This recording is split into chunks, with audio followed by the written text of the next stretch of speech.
Welcome to another episode of Daddy Confessions. Today, I am here with an old friend from high school. Man, we've been talking a little bit offline here on some stories of old times, but Larry Potee is a friend of mine. We went to high school together before I switched high schools, Banneker Senior High School. Big ups to Banneker Senior High School. All those years ago. It seems like yesterday. Uh, so, Larry, introduce yourself to the people. Absolutely. I appreciate the opportunity, Mr. Bonham. Once again, my name is Larry Potee Jr. We go way back, going back to, when we were in school, which seems like 20, 30 years ago or so. But actually, I'm a financial consultant. I have my own financial consulting firm, Citra Associates, LLC. And I'm also a real estate agent licensed in DC and Maryland under Velocity Real Estate Group. So if you need any financial assistance, if you need any real estate assistance, I'm your guy. Cool. And so that brings me to why we are here chatting tonight. Larry and I are going to talk a little bit about how we plan for our children's future.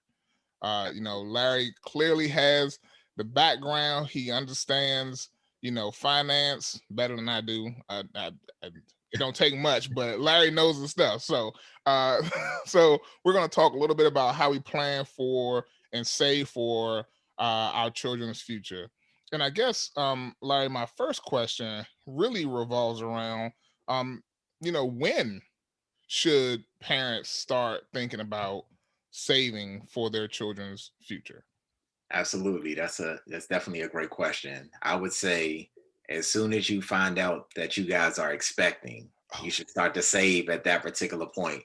Because I know you're in the process of thinking about everything. You're thinking about whether it's the parties, whether it's the baby showers, things like that. You're thinking about dedicating a room for, the child and things like that. So you're saving and you're planning for those things, but also, think about 18 years down the road, think about college, or thinking about, you know, what you will want the child to have, if it's a car in a certain amount of years, or if it's planning for a trip, if you want to take the child to I don't know, Disney World, Right, when they're 5 or right. 10 or what have you, or you think about colleges, you think about down payments for a house, down the road for them, and various things. Sometimes we look at things that we may not have had, and we want to make sure that our child is in place for certain things.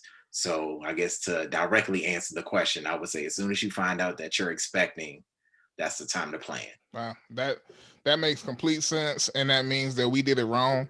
But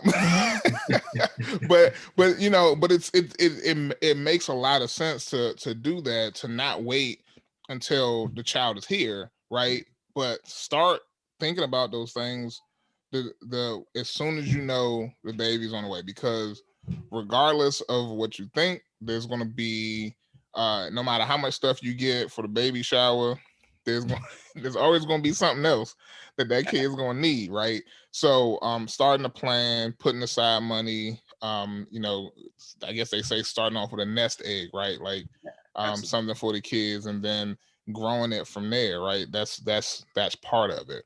Yeah.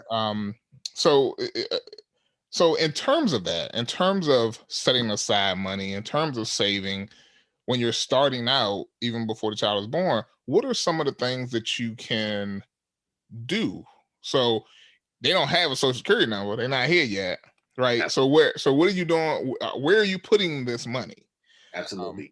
That's another great question, as far as, and that brings me back to what the overall foundation is with planning or financial just services in general. You always start off with the budget. Like, that's always the foundation. And so you always have various buckets. If you're saving for, if you like vacations, maybe you should have a vacation account, or you're saving for everybody has outlets. Like, I'm big into sports. So you got to save. If I know I like going to sporting events, I need to plan for that. So it's not going to go on a credit card. So I need to put money away for that, or going out to eat and things like that.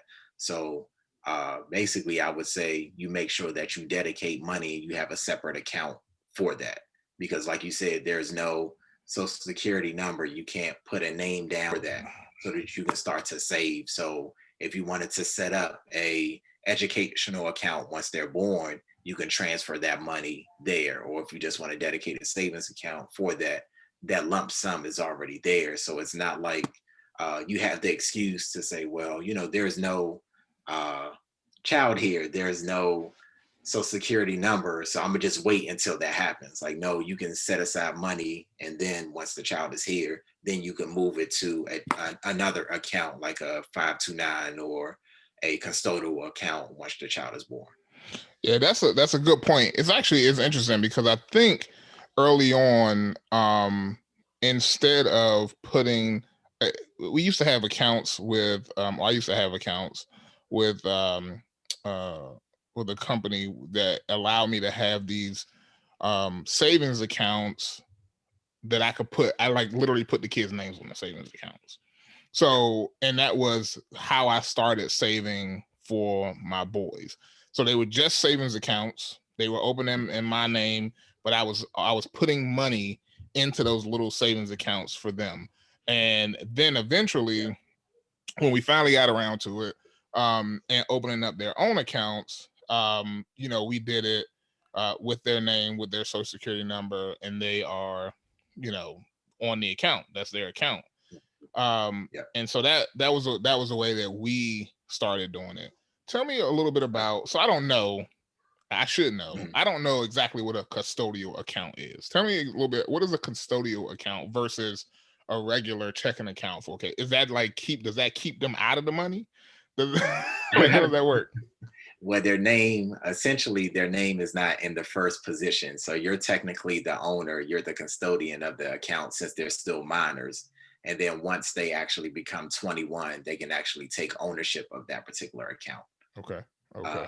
Granted that you give them approval because your name will still be on it, but their name is on it, but technically not in a ownership position because they're still minors. So Gotcha. that's essentially, yeah, what the account is. Okay, I need to check and make sure that's the way I set those accounts up because I don't Yeah. want them to clean that joint out one day. and it sounds like that's what you have in place, which is Right. good. Yeah. Yeah. So okay. All right. So I'll make sure of that for sure.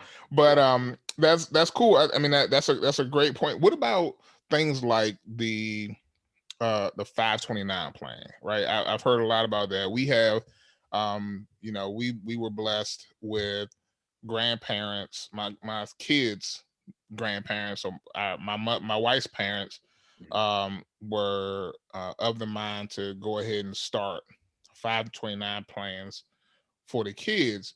But honestly, until they started accounts, I really didn't know what they were or Yeah. how they could be used. So what about 529 plans? Are they something that every parent should consider? Um, are they worth doing? How much should we consider putting in those? Absolutely. They're definitely worth parents considering. They're tax deferred accounts. So you actually don't have to pay taxes on the money that you put in and even the growth unless if you actually take the money out and it's not educational related. So Okay. as long as the money goes towards or is pulled out for educational purposes, you don't have to pay taxes on the money. Before 529s were geared towards higher education, but I think in the past couple of years now you can use it towards private school, like private middle school, private high school, things of that sort.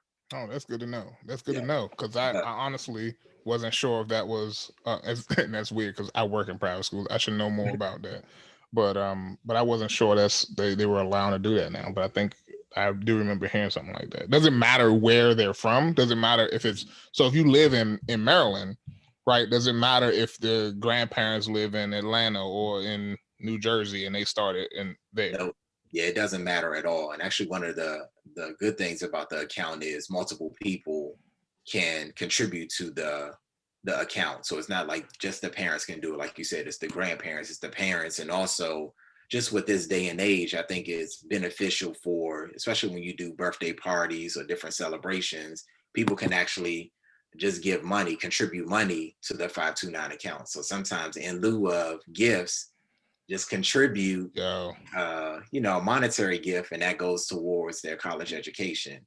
And also another benefit is it goes towards the tuition, but also equipment or tools that go. So if it's computers, laptops, things of that sort, it just doesn't have to be for the quote unquote tuition, but it can go towards anything that's educational related. okay. That is, you know what, man. All these birthdays, I don't wait. Well, all these toys that keep coming in, and the Yeah. toys keep going out. You know what I'm saying? We could have been putting that money in those 529 plans. Oh, But just make sure your boys don't know that I said that. Make sure they heard it from somebody else, not Larry. but and that's a great point, and it actually, I think, really does give parents an opportunity to, build those funds without, like, tapping more into their own pockets, right? Because obviously, Absolutely. if you're doing it right as a parent, Mhm. and you're setting aside money for your kids, already, like, being able to have that extra little, amount, whatever it is, that goes in there on top of that, really does help. um Yeah. so tell me, so as parents, Mhm. the idea should be, maybe custodial savings account, Yeah. put money into a 529 if you can as well, maybe, right? If that may be what you Yeah. decide to do. What other type of, saving avenues should parents consider, as they're thinking about trying to create this kind of, I guess I keep saying nest egg, like this cushion for their kids. Yes. I would say, in addition to saving, I would say, saving is great, but it's also capitalizing on compound interest. So I would say in whatever you do, have an investing component to it. Okay. Because not just saving, because you think, I'm not sure if you know how much money or how much interest rate that you're getting on the money that's in the bank. And a lot of times it's very low. Right. And so what we want to do is we want to allow our money to work for us and not us working harder for the money. Right. And so I will always say, put yourself in a position that you're getting the greatest amount of interest that you can. So I would say investing is always a great way, even if it's just a regular investment savings account, just Okay. like a brokerage account where you're investing in whether it's stocks or mutual funds or some type of ETF. Those Okay. are great ways, even if it's not in a 529 or, like you said, in a custodial account, just some type of mechanism where your money is compounding because it's almost like a snowball effect. Like once you get it going, you can't stop it. Right. And so that's how your money grows exponentially. Okay. And we actually took, so we have a couple of different accounts that we have as a family, right? We have, um bank accounts, but then we also have we have an account with a bank, traditional bank, but we also have credit union, and credit union give much better Yeah. returns than your regular bank. Why? I don't know. I don't know much about that kind of stuff, but I was surprised, and I feel like the boys' accounts make more money with the credit union than they ever would with the bank, right? And they all taking my money and making money off my money, right? Yeah. So, with that said, so that's what I did learn. I've learned that recently.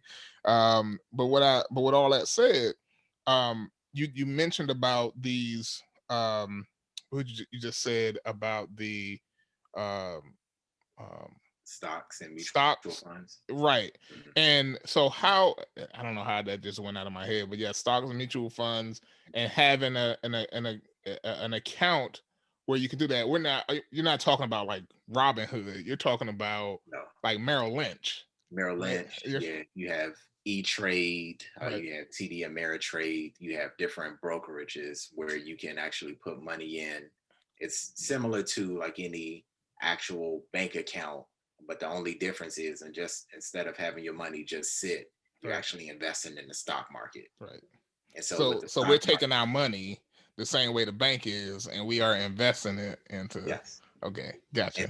And so the good thing is essentially you're doing what the bank does because the bank is investing our money. They're making a certain interest rate and then they're giving us a smaller rate because ultimately the bank is out to make money. Right. And so they're making money with our money. And so it's up to us to essentially put ourselves in the same position to get the middleman out the way and to, make the same amount of money that the bank is making. Gotcha. Gotcha. That sounds like a plan to me. And so that then creates an environment where we are starting the process of creating generational wealth, right? Like because you now have your money working for you. And so as the kids get older, they still have these accounts. Hopefully, money they haven't touched because they can't get into it until they're at least 18 or 21 or whatever the number is. And it creates this environment where they have now have this cushion for whatever they need money for, books for school, Absolutely. tuition, all those kind of things. Let me ask you this: how does that affect things like financial aid in school? How does that, I can speak for how it affects it at the high school level or independent school level, but I wonder how it affects it at the college level because I've always had the running joke that I probably should stay poor so that my kids can get financial aid. But what does it mean if I'm saving this money? What does that mean? That's a great point. And of course, we can quote lyrics as far as the more money you make, the more problems you get. Right. So that's a fine line where you have to figure out that balance because of course, the more accounts or the more money you have, the less financial aid that you get. But I guess I look at it as if you do find yourself in that position, hopefully with the compound interest and the appreciation that you have in those bank accounts, maybe you can be in a position to subsidize whatever you don't get financial aid wise. You're able to cover it with the amount of contributions and all of that you've been setting aside in those bank accounts. Gotcha. Gotcha. So, but it is definitely a balance because the more you have, the less they're definitely trying to get you. So, Right. yeah, Yeah, I mean, look, I look at it all the time. I look at it like I'm not going to subsidize your lifestyle, so yeah, you gonna have to pull some money out of there somewhere to pay for this kid education. yeah, Tell me a little bit about I see every once in a while you see these stories pop up where parents are like buying property for their kids as a way to kind of help them by building up their portfolio and having investments and things like that. So in absolutely. property. So you do real estate. I do real estate. So if I were to be in the market to buy my sons a property, would that be a good investment in their future? Absolutely. And it's different scenarios that you can actually do it. Going back to what you said, as far as like everything is a plan, you have to be strategic with everything. And going back to what you said, as far as when do we start that plan? We start as soon as you find out you guys are expecting, and then you can fast forward and you can say, okay, if my child gets into school, we're thinking generational wealth, leaving a legacy. Okay, if they go to maybe with this nest egg that I have, we can put a down payment on a house. And so I know they're probably not going to want to stay on campus the entire time. So maybe we can get a property, right off a campus and what Right. have you. And they can actually, with their friends, they can rent out the property and we're making money off of that. Once they leave school, we can keep that as a rental or in that 2 year, 4 year time period, hopefully there's some type of capital appreciation there and we made money off of that investment. They can take that nest egg and what they made off of the house, and they have a nice foundation or a nice start to life after school. Yeah, yeah. That, you know what? I give all props to my father-in-law. Mhm. I miss him. He has since passed, but I'm sorry to uh hear that. he was he and I'm not sure how much he knew Mhm. he was setting his family up for this kind of, but he did exactly what you said. So my wife went to Winston-Salem State. Mhm. He bought a house not far from the school in Winston. My wife was able to move into it out of her apartment that she was living in. She lived there. Mhm. I mean, they never rented it out. Okay. She just lived there Okay. Okay. and took care of everything. But when when they decided that they weren't going to go back to North Carolina anymore, they were able to sell the house and they made some additional money. But they saved on Yeah, her paying rent by having a home down there they can go down and visit and absolutely. not stay in hotels and things Yep, like there it that. is. You know what I'm saying? Yep. So they didn't want to be landlords, but they took advantage of it in a way where Opportunity. they kept from having to have this additional charge on them every time they went down to North Carolina to visit her or visit family or whatever. Yep. So that was pretty cool. And it was just amazing to see that, because that's not how my family operates. Like nobody in my family had, like, I never saw anything like that. And I'm like, wait, Mine this either. guy, Mine either. you know what I'm saying? He never went to college, Mhm. but he was always paying attention to everything, and he knew what he needed to do in order to set his daughters up to have something going forward. Absolutely. And he did the same thing for his grandkids. Once we started having kids, um, you know, I know he was waiting for a long time, but once we started having kids, you know what I'm saying, he took the stock in the company that he worked for. Oh wow. They had given him stock, and he gave it to the boys. Oh wow. And so, or to the kids. So at the Yeah. time there were three grandkids. Now there's four grandkids, but he split it up amongst the three grandkids, and they Okay. all have stock in the Wow. company that he worked for. Wow. And those kind of things are things that um, oftentimes I feel like is not, those are not things that we think about Mhm. specifically in the Black community as much as we should, Yeah. like creating that layer of, maybe it's not for my benefit right now, but it's for the benefit of my kids or my grandkids. Yes. And that it's just amazing to see that. So I say it's a blessing. My boys don't know how good they got it, having that, there for them, Yeah. pays for, all kinds of little things here and there right now. But Absolutely. um what'd you say? No, I say absolutely. Yeah, yeah. So that's always it's so those kind of things are things that I think we all need to consider and think about. Um so my next question to you is, kids are expensive, right? That's not a question, that's a statement, but it's a very real statement. Kids Real. are expensive. How do we put money aside without putting ourselves in the poorhouse? Like like how are we talking about we just eating ramen noodles while the kid got this money compounding, you know what I'm saying? Or are we talking about, like, what are we talking about here? Absolutely. Everything, just like you said, everything starts with the budget. When I sit down with clients, we assess, what are the goals, what are the expectations, but the main thing is what are the priorities. So if children are the priorities, we figure out what do they need. We think about groceries or we think about school, we think about clothes, we think about, things like that. And then we assess that. Those are the needs. Those aren't wants. Like those things need to happen.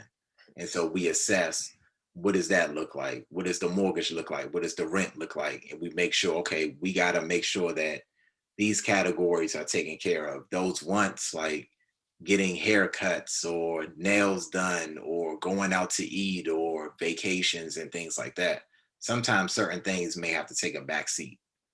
So we have to make sure that, and like I said, everything starts with the budget, because the budget will dictate the future decision making. Right. Right. That's interesting. I haven't been to the barber shop since before my kids were born. I started cutting my own hair. Now I cut their hair. I probably should cut it more often.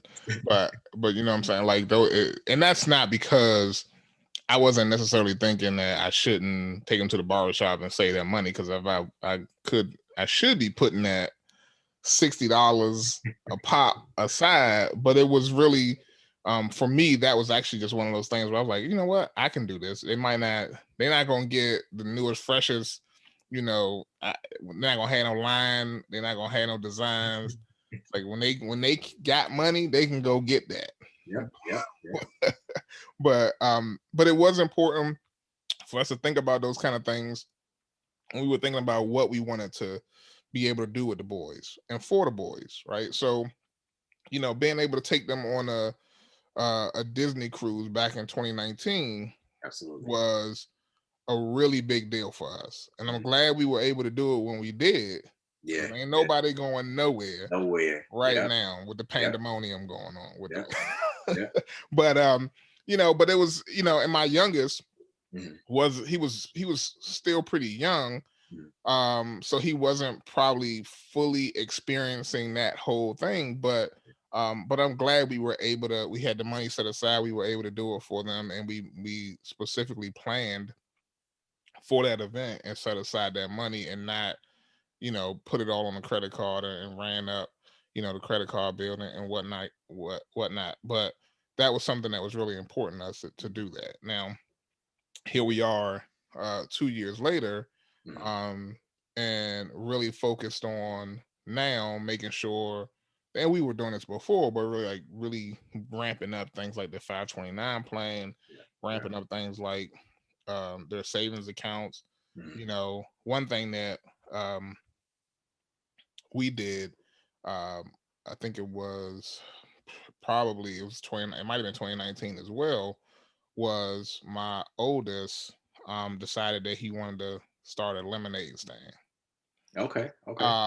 And so we took the money, Mhm. so we invested in his lemonade stand, right?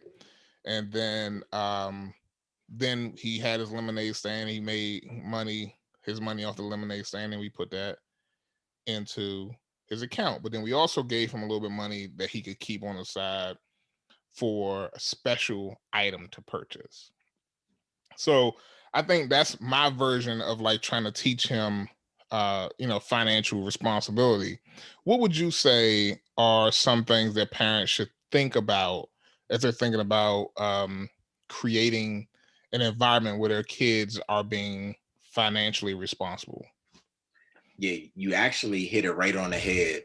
That would definitely be my recommendation, as far as, you really don't have to do anything different. You just have to be more conscious in everything that's going on around you. So I would say, when you go to the store, similar things that what you just said, like if you go to the grocery store, point out items to your child and say, hey, this box of cereal is $4. And, you point out different things like that, or this apple is this, or this carton of juice is this. And then as they get older, you can give them an amount. Like, okay, I'm gonna give you $10. With this $10 you can get as much as you can. What are you choosing to get?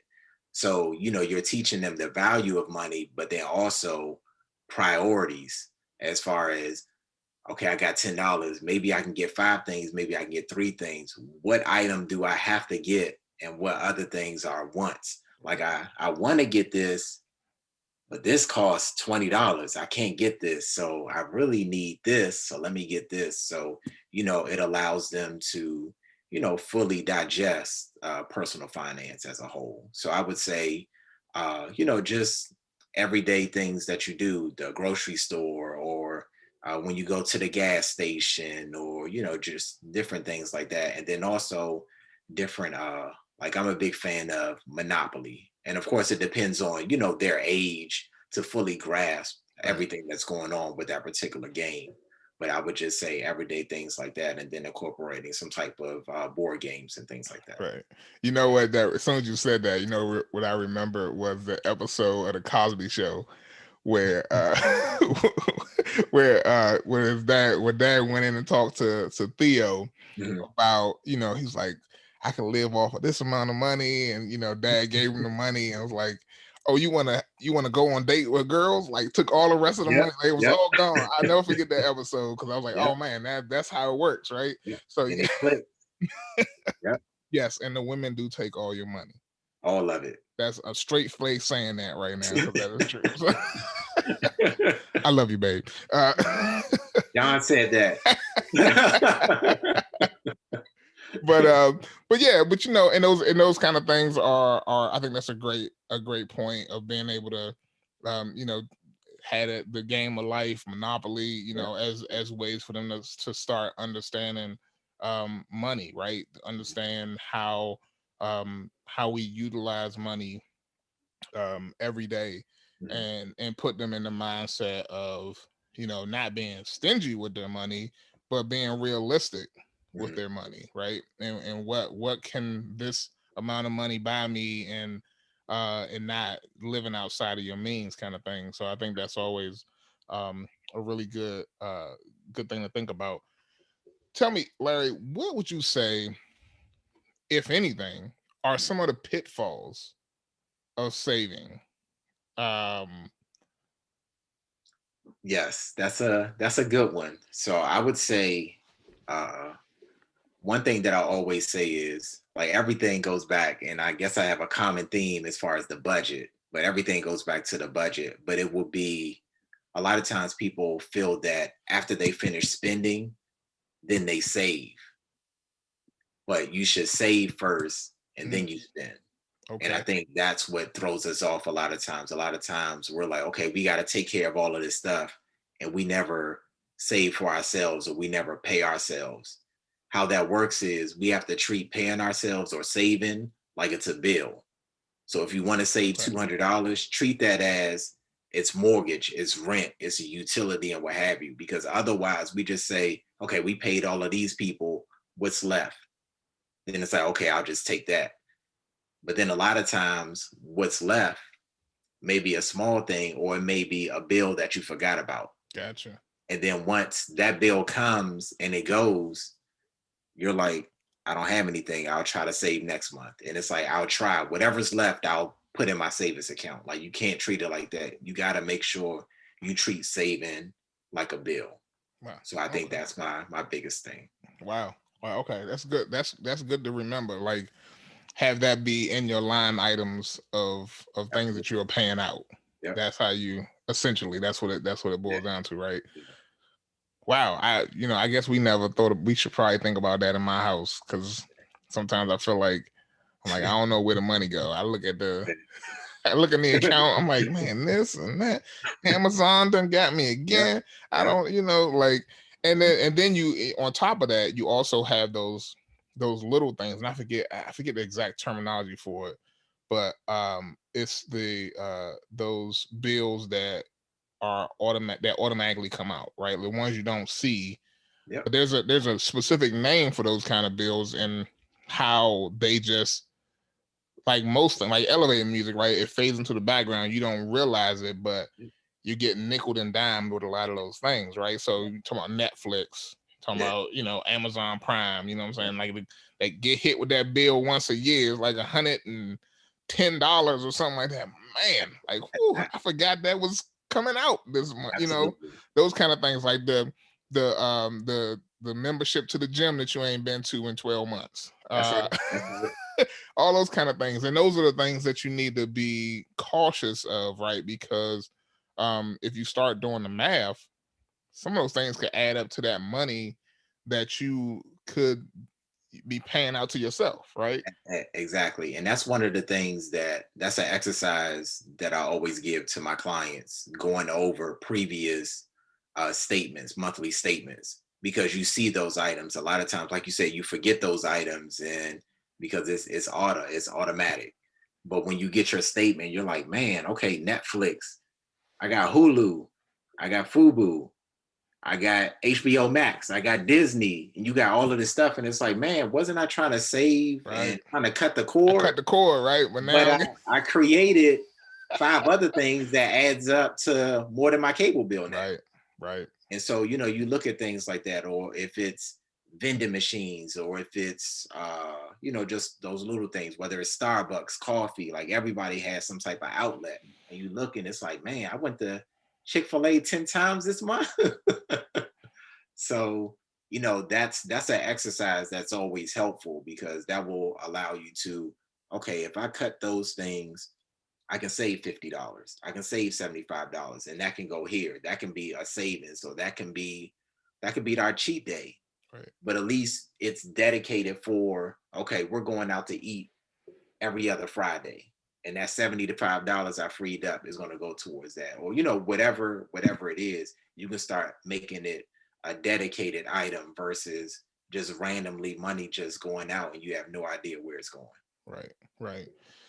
Wow, that's a good point. So let me ask you this: what are some, in your professional opinion, Mhm.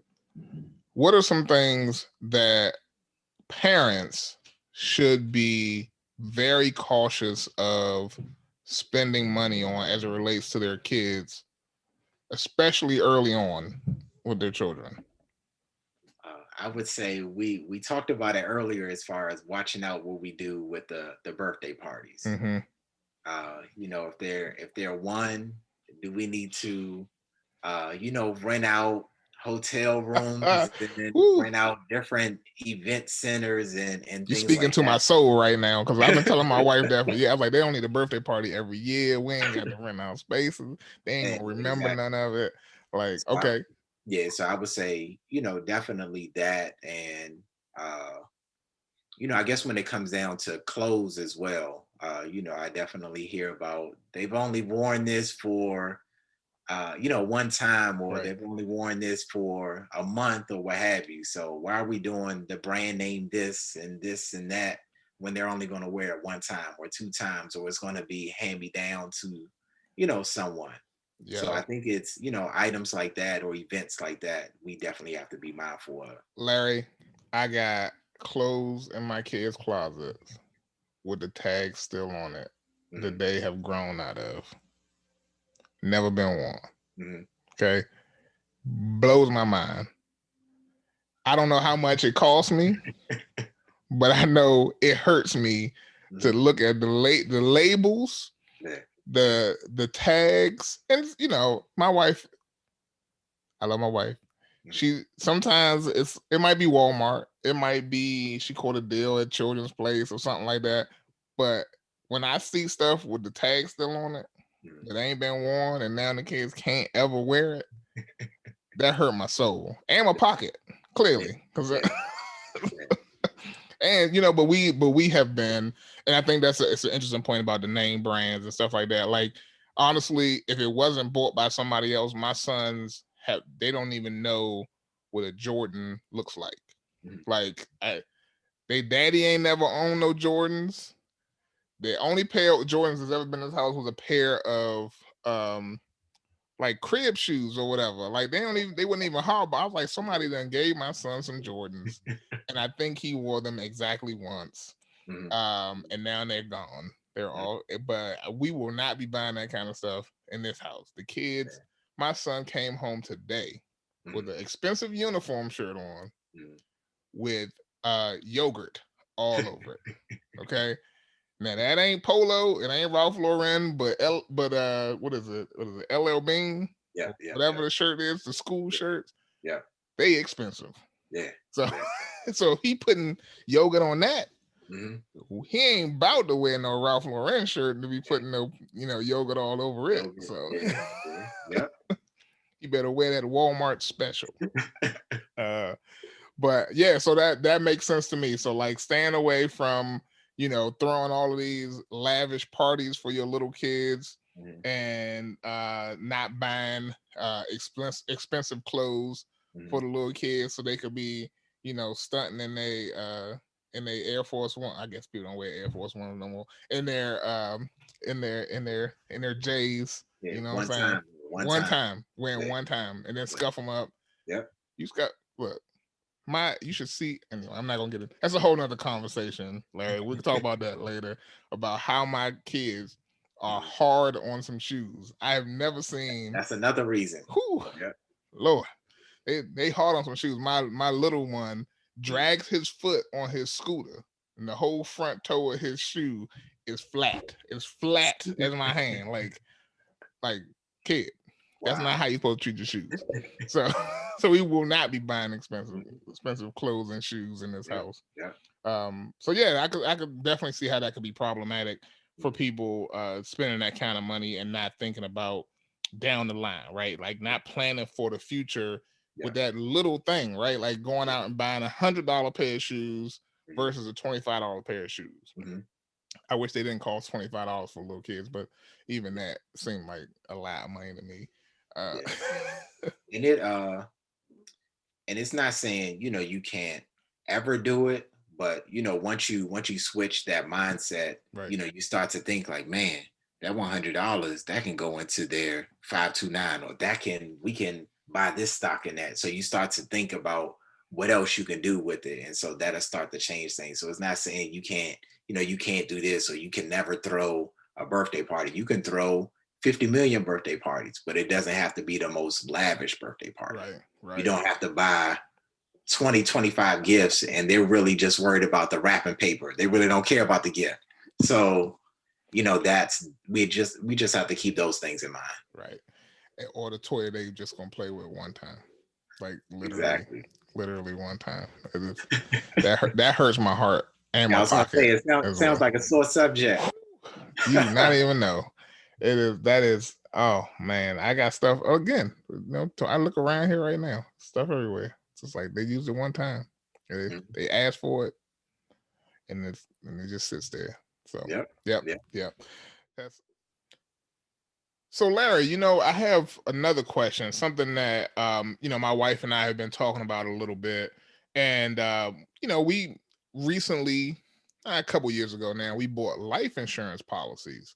And I wanted to know, like, what do you think about, life insurance policies? Like, what should parents consider as they go into the process of purchasing life insurance policies? Is that an investment at all, really? I mean, what does that mean for kind of investing in our future for our children? Absolutely. Yeah, life insurance is huge. It's one of those things that it's a very difficult conversation, but as I tell people, it's a difficult conversation that I'd rather have up front Hmm. than on the back end. I definitely have a passion for getting rid of GoFundMe accounts, and I'm sure you've seen, the various GoFundMe accounts and things like that. Right. And so I'm a big proponent of, as you hear, I'm always talking about planning. Planning is everything, but also we have to look at life insurance as it's not about us. Life insurance is for our beneficiaries, is for the individuals that are going to survive after us. And so we have to make sure that they're in a position to have the same standard of living. We just can't look at it as, oh, it's another bill, or it's another expense, or I don't gain anything from it. Hmm. Just like you said before, it's about us not being selfish. We have to make sure that our family is taken care of in the event of something happening to us. Everybody does it. It's something that we should definitely make sure that it should definitely be a priority in our community. And I think a lot of times we let that difficult conversation stop us from not moving forward with life insurance, or hearing about life insurance and just saying, oh, we got time. We'll think about that when we get older. Right. But we don't take in consideration that when we get older, we have ailments, we have illnesses and things like that. And so we may be in a position then where we can't get covered because Mm, we have some type of ailment, or it's more expensive. And right. so now it's definitely going to be a bill that we don't want to, consider because of its price. So it's definitely a great issue that you brought up, and a great topic, because I'm very passionate about that, because that's another way to create a legacy, to have that lump sum, and to make sure that our children and our children's children are taken care of. And thank you for that, because I go back and forth about it all the time. Like I didn't have a problem with getting the policy personally. Like it never bothered me to say one day I might not be here. You know what I'm saying? And I need to make sure that there's something that's going to help take care of my family.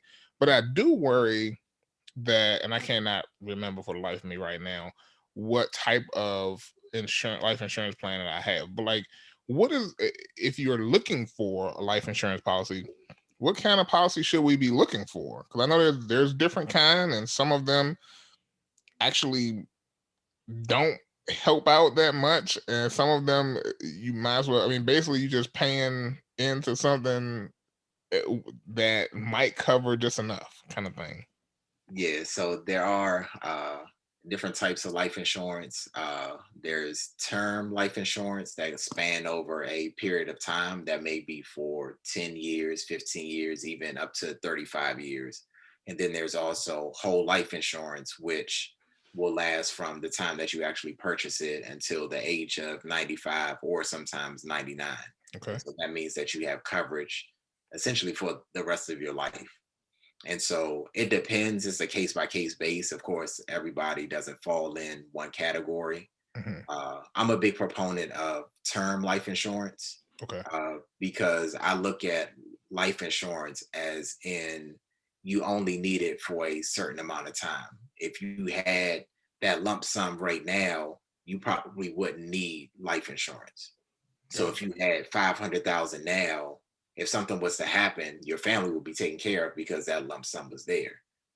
But if everything couldn't be taken care of, a lot of times we would want the house paid off if something happened to you. We would want tuition paid for if you planned on doing that, all the debt paid off and things like that. So we may not have that lump sum at this particular point. But in 25 years with saving and investing, you may have that $1 million or 10 million or 500,000 or what have you. So if that life policy goes away, that's fine because you have that lump sum there with your retirement accounts, checking accounts, and things like that. Gotcha. So that's why I'm a big proponent of term because I feel like you don't need to have that quote unquote expense for the rest of your life. You just need it for a temporary moment, if that's 10 years, 15 years, 20 years, or what have you. Because Okay. what I do is I try to make sure that all of my clients have a plan. I'm not just going to put you in a life insurance policy just to do it. Right. I'm going to make sure you have a policy and we worked out how much you would need at given points, but also you're saving and investing too. So Aha. in 20 years, once that policy goes away, you have amassed 500,000. So Right. we don't need that policy anymore because we've saved and invested to put you in a position where your family will have that lump sum. And then you can get a smaller term policy, Exactly. and If you need it. if you want. Gotcha. That, you know what, man. See, learn something new every day. I learned a lot new today. So, but thank you for that. That's good. That's good. Good information, man. Because I like, they taking my money. I'm paying this. I'm paying this insurance policy. Yeah, I hope nothing happened to me, but at least I know that there will be something to cover something. Uh, whatever yeah. it is, it might not be the whole casket, but we might get part of the cat. Yeah, Cool. yeah. Well, thank you, Larry. Man, this has been great. These are some great questions. Thank you for. I mean, my questions. Thank you for answering my questions. Absolutely. Um, and I think that it has been eye opening for me to really get a better sense of um, how we can really put our kids in a great place for their future, right? So they can, have money that's working for them, and be in a place where whatever they need, we can have funds to access to be able to get them what they need, Absolutely. and not necessarily focusing on what they want, but what they need, right? Right. That's right. Um, so so anything else that you think that parents should really consider? I know we talked about a lot today. Anything else that you think parents should really consider as they're thinking about creating a cushion for their children's future? Putting them in a great place for generational wealth. Anything you think we should consider as parents? I think we touched upon everything. My focus is always just remember to save as much as you can, but also make sure that you invest. Make sure that you allow money to work for you and not you working harder for the money. And also, I know as I become older, just thinking about creating and leaving a legacy. So, not just thinking about tomorrow, but thinking way down the road, thinking about what you can do with that. And then also, uh, not just for your children, think about your grandchildren and future generations. And so, what you're doing now is, brick by brick, just building or and creating that legacy. And so that's my focus. And also that's my focus with everybody who I encounter and interact with. Like that's my purpose. And prayerfully, my wife and I are in a position where we are currently trying. So I'm praying that God will allow me to enter into the Father Club. So, hopefully and prayerfully, I will be there soon. So I will definitely keep you posted. Yeah, man. I look, it is it has its high moments, and then it has its moments where you just can't help but laugh, really, because it's like, man, these kids is on a whole nother level,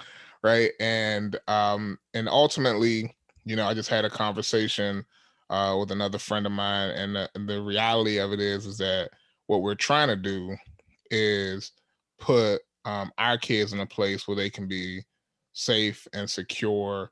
And I was speaking with Bishop James Izzard. Actually, that um, um, podcast came out recently, and in that conversation, he and I talked about how one of the most important things with being a parent is being unselfish, right? Yeah. So Yeah. as you are hopefully moving into that place of going down that path, that's the one thing, and I think you understand that as we sit here and talk about finances, right, is that it is all about taking those moments and really being unselfish, right? We can't be selfish in raising kids.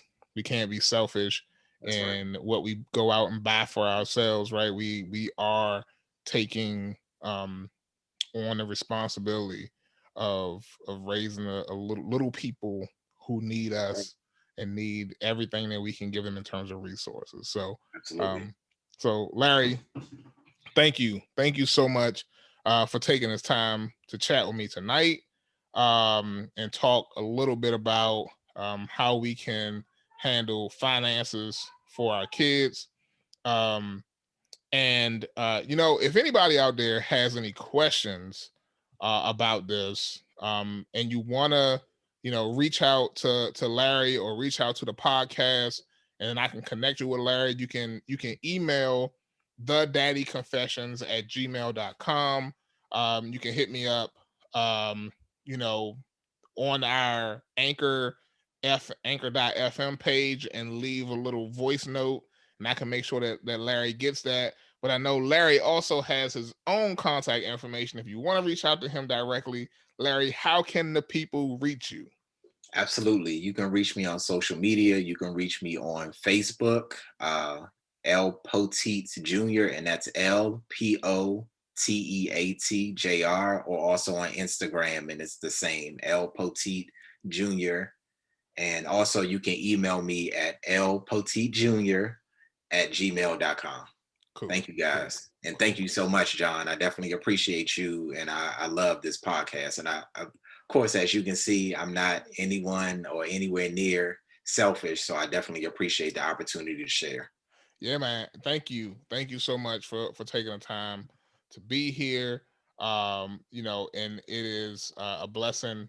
You are a blessing to the people. I know they learned something from this, because there's so much to learn and so much to know about how we can help our families be the best families that they can possibly be. So thank you, Absolutely. Larry, so much for being here. Thank you for reconnecting with me, man. It's been a long time. It's been a long time for real, and I Too and I long. appreciate It's that. been too long. I know.